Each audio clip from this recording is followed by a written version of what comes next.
আসসালামু আলাইকুম। আমার মনে হয় না যে আজকের পরে আর কেউ জীবনেও এই কোথায় কোন শব্দটির শুরুতে দা এবং কোন শব্দের শুরুতে দিব হবে এটা কখনো যে আমরা অনেক সময় উচ্চারণ করার সময় ভুল বলি, এটা আর জীবনেও ভুলবো না। এই 1 মিনিটের ভিডিওটি যদি আমরা মনোযোগ দিয়ে দেখি, দেখুন ভিডিওটি হচ্ছে দাদির সিবি। দাদির সিবি।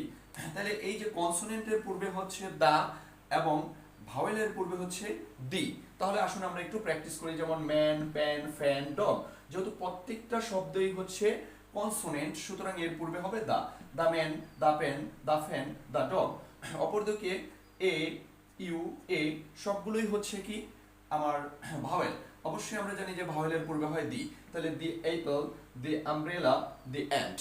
আমার মনে হয় না যে আর কেউ জীবনও এই উচ্চারণের ক্ষেত্রে ভুল করবেন, কারণ অবশ্যই আমরা জানি কনসোনেন্টের পূর্বে দা এবং ভাওয়েলের পূর্বে দি।